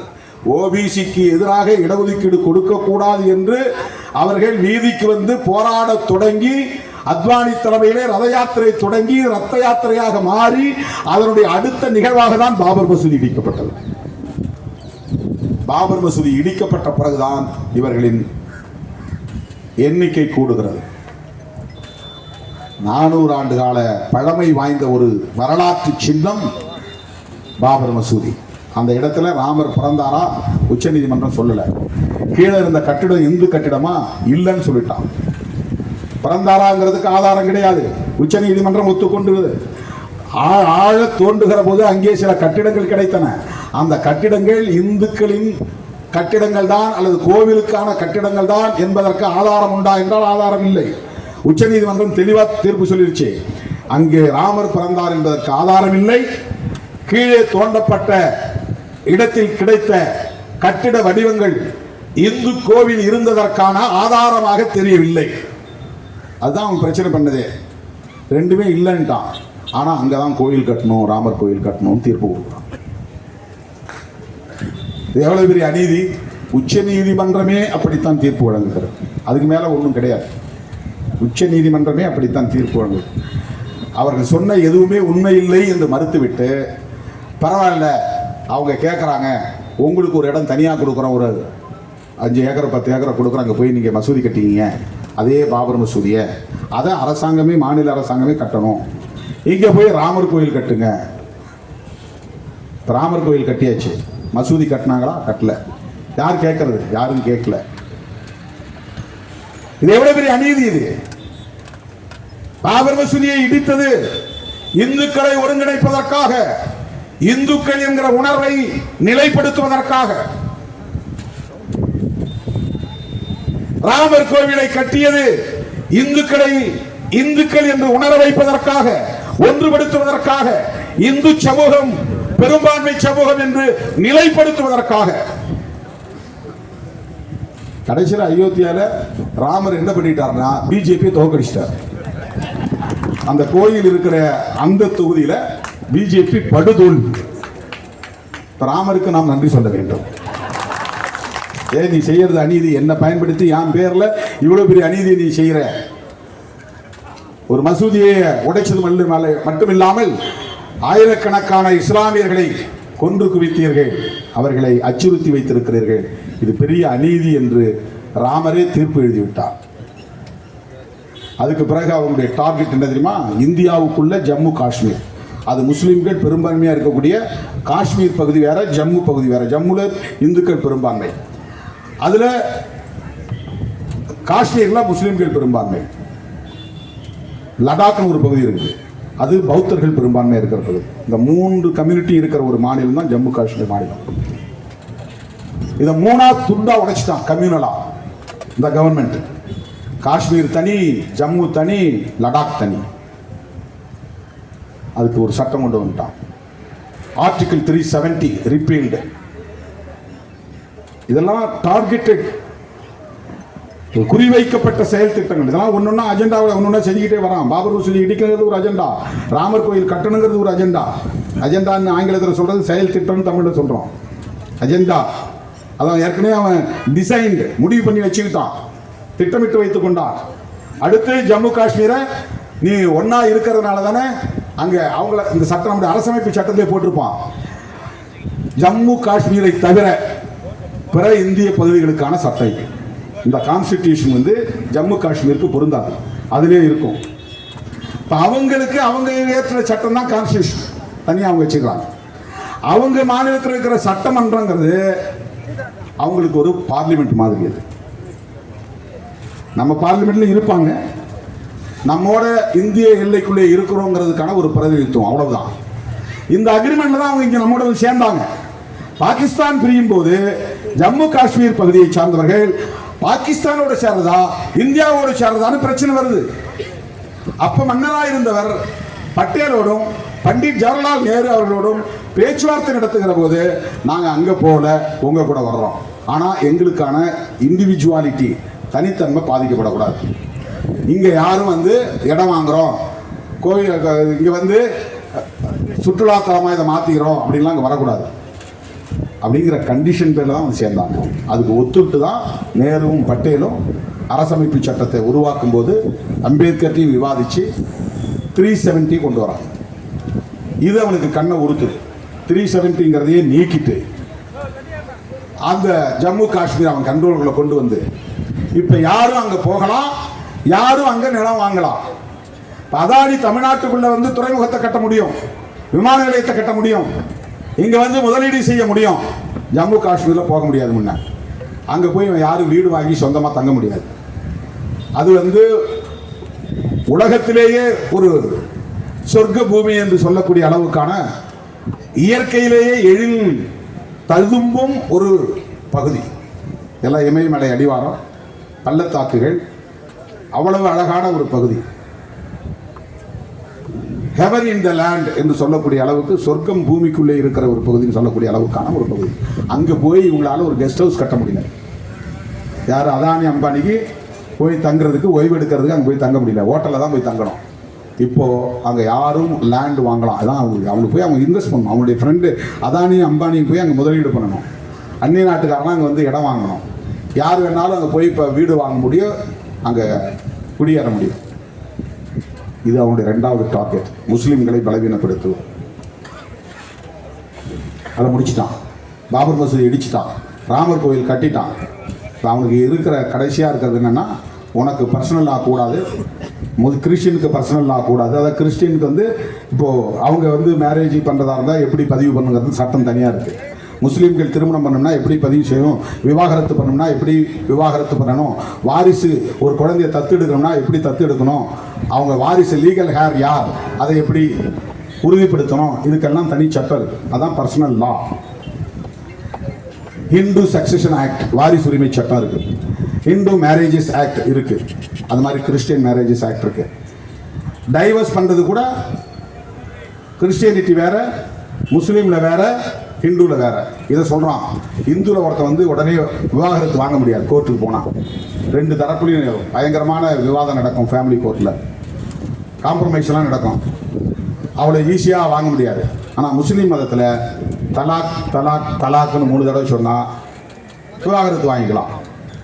இப்படி ஒரு கருத்தை பரப்பி அவன் மட்டும் டைவர்ஸ் வந்து ரொம்ப சிம்பிளாக வாங்கிக்கிறான், நம்மளால் வாங்க முடியல. இப்படி ஒரு வெறுப்பு. அது அவன் சட்டம், அவன் மதம் காலங்காலமாக பின்பற்றப்பட்டு வருகிற ஒரு சட்டம். அதை வந்து எதிர்ப்பாக மாற்றி வெறுப்பாக மாற்றி இந்த மக்களுக்கு எதிரான வகையில் முத்தலாக் சட்டம் தனியாக ஒரு சட்டம் கொண்டு வந்துட்டான். கேட்டால் முஸ்லீம் பெண்களுக்காக சட்டம் கொண்டு வந்தோம். பெண்கள் போய் இவங்கள்ட்ட முறையிட்டாங்களாம். ஒருத்தன் கல்யாணம் பண்ணிட்டு திடீர்னு ஃபோனில் அல்லது வாட்ஸ்அப்பில் முத்தலாக்குன்னு சொல்லிட்டான்னா என் வாழ்க்கை நடுத்தரோட போயிடுது, நாங்கள் பாதிக்கப்படுறோம் அப்படின்னு முஸ்லீம் பெண்கள் போய் சொன்னாங்களாம். அதனால் அவங்க சட்டம் கொண்டு வந்தாங்க. அது அல்ல நோக்கம். முஸ்லீம்களை பலவீனப்படுத்தணும், பர்சனல் லாவை டைலூட் பண்ணணும். உனக்கு ஏன் தனி சட்டம், அதை டைலூட் பண்ணணும். அதான் அவனுடைய நோக்கம். அதுக்குள்ளே பூந்து முத்தலாக் ஆக்ட்னு தனியாக அவனு கொண்டு வந்துட்டான். ஜம்மு காஷ்மீரை உடைச்சிட்டான். பாபர் மசூதியை இடிச்சுட்டு ராமர் கோயில் கட்டிட்டான். இப்போ வக்ஃப் ஆக்டுக்குள்ளே தலையிட்டு இருக்கான். இப்படி படிப்படியாக சிறுபான்மை மதத்தை சார்ந்தவர்களை பலவீனப்படுத்திக் கொண்டே வருவது எதற்காக என்றால் டோட்டல் இந்து கன்சாலிடேஷன். முஸ்லீம்களை பார்த்தா இந்துக்களுக்கு வெறுப்பு வரணும். ஒவ்வொருத்தரும் தான் இந்து அப்படின்னு நினைக்கணும். சாதியை கடந்து மொழியை கடந்து இதுதான் அவனுடைய தேசியவாதம். காந்தி பேசிய தேசியவாதம் இந்தியன் என்கிற உணர்வின் அடிப்படையிலான தேசியவாதம். பிஜேபி RSS வைக்கிற தேசியவாதம் இந்து என்கிற மத அடிப்படையிலான தேசியவாதம். இந்த தேசியவாதத்தை கட்டமைப்பதற்கு இஸ்லாமிய வெறுப்பு அவனுக்கு ஒரு உத்தியாக தேவைப்படுகிறது. இதான் அரசியல். இதை புரிஞ்சுக்கணும். வெறுமனே சட்டத்துக்குள்ள இருக்கிறதுக்குள்ள போகக்கூடாது. அதில் போனால் உனக்கு சிலது நல்லதாக தெரியும், சிலது கெட்டதாக தெரியும். நல்ல விஷயம் தானே, பெண்களை உறுப்பினராக்குவது நல்ல விஷயம் தானே, டிரான்ஸ்பரண்டாக இருக்கிறது நல்ல விஷயம் தானே, அதில் இந்துக்களும் உறுப்பினராக இருந்தால் என்ன தப்பாயிருது? அதல்ல, அவங்களுடைய அல்டிமேட் எய்ம் வேற. முஸ்லீம் கம்யூனிட்டியை அச்சுறுத்துவது ஒரு நோக்கம் என்றால் வெறுப்பை விதைத்து இந்துக்களை அணிதிரட்டுவது என்ற ஒரு நோக்கம். அப்போ தொடர்ந்து அவன் வெளிப்படையாக ஒன்று டிக்ளேர் பண்ணிட்டான், உன் ஓட்டு எனக்கு தேவையில்லை, முஸ்லீமா ஓட்டு போடாத, கிறிஸ்டியனா தேவையில்லை உன் ஓட்டு, அதை வேணா காங்கிரஸ் போட்டுக்கோ, கம்யூனிஸ்டுகளுக்கு போட்டுக்கோ, விடுதலை சிறுத்தைகளுக்கு என்ன போட்டுக்கோ, எனக்கு தேவையில்லை, எனக்கு இந்து ஓட்டு தான் வேணும். இந்துக்களை எப்படி அணிதிரட்டுவது? சாதி பெருமிதம் பேசி அணிதிரட்டுவது. இஸ்லாமியர்களை அந்நியர்கள், அந்நிய மதம்,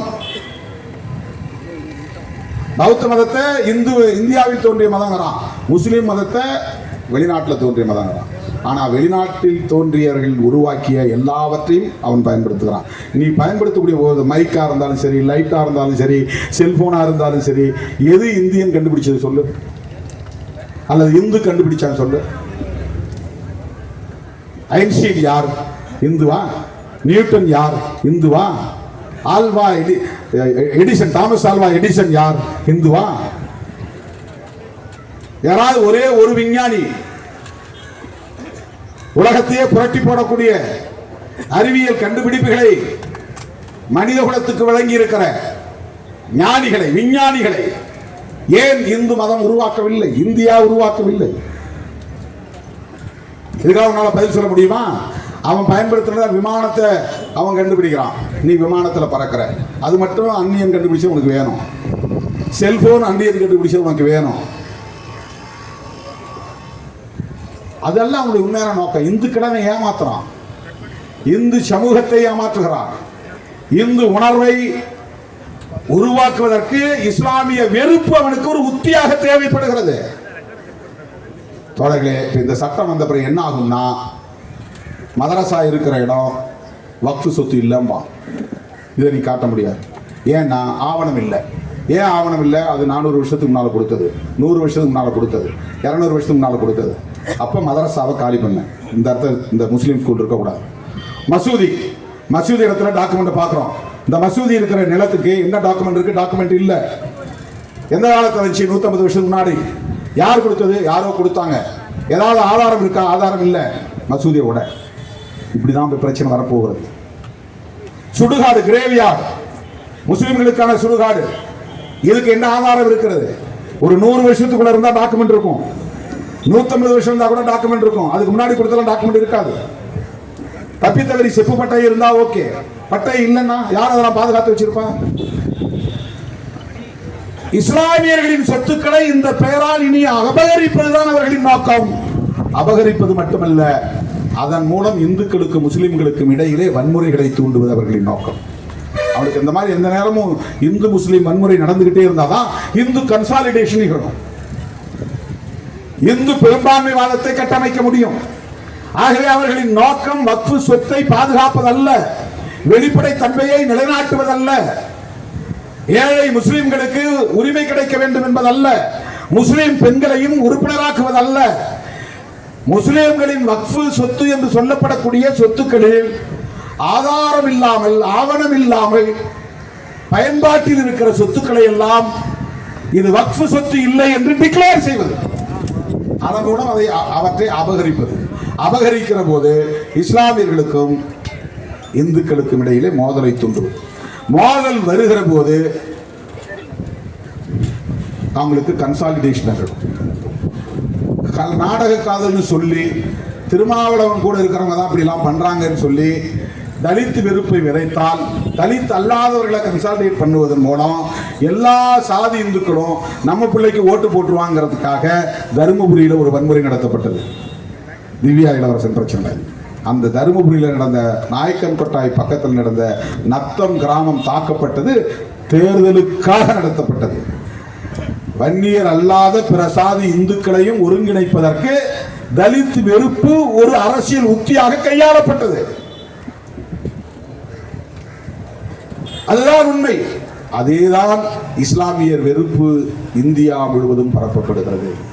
இந்த அரசியல் பின்னணியை புரிந்து கொண்டால்தான் வக்ஃப் திருத்த சட்டத்தை ஏன் எதிர்க்கிறோம் என்பதை புரிந்து கொள்ள முடியும். எனது அருமை தோழர்களே, இந்தியாவில் இஸ்லாமிய சமூகம், இந்து சமூகம் மத நல்லிணக்கத்தோடு சகோதரத்துவத்தோடு ஒற்றுமையாக வாழ்ந்து கொண்டிருக்கிற நிலையில் இவர்களுக்கு இடையிலே வெறுப்பை விதைத்து இடைவெளியை பெருக்கி வன்முறை வெறியாட்டத்தை தூண்டுகிற ஒரு செயல் திட்டத்தோடு தான் RSS பிஜேபி கும்பல் காய்களை நகர்த்துகிறது. அதன் அடிப்படையில் உருவான சட்டம் தான் இந்த சட்டம். இதை திரும்ப பெற வேண்டும் என்று வலியுறுத்தி விடுதலை சிறுத்தைகள் கட்சியின் சார்பில் உச்ச நீதிமன்றத்திலே வழக்கம் தொடுத்திருக்கிறோம். இஸ்லாமிய சமூகத்தோடு, கிறிஸ்தவ சமூகத்தோடு, சிறுபான்மை சமூகத்தோடு அரசியல் ரீதியான அடிப்படையிலே நாம் உறவை கொண்டிருக்கிறோம். கொள்கை அடிப்படையிலே உறவை கொண்டிருக்கிறோம். ஜனநாயக அடிப்படையில் உறவை கொண்டிருக்கிறோம். இந்திய சமூகத்தின் ஒற்றுமையை நிலைநாட்டுவதற்காக, மத நல்லிணக்கத்தை பாதுகாப்பதற்காக RSS உள்ளிட்ட சனாதன கும்பல் முன்னெடுக்கிற இந்த ஆபத்தான அரசியலை அம்பலப்படுத்தும் நோக்கில் தான் இன்றைக்கு இந்த ஆர்ப்பாட்டத்தை தமிழ்நாடு முழுவதும் நடத்தியிருக்கிறோம். சட்டம் நிறைவேற்றப்பட்டிருக்கலாம், ஆனால் அந்த சட்டத்தை உடைக்கிற ஆற்றல் மக்களுக்கு உண்டு. அதை தூக்கி எறிகிற காலம் கனியும் என்பதை சொல்லி வாய்ப்புக்கு நன்றி கூறி விடைபெறுகிறேன். நன்றி, வணக்கம்.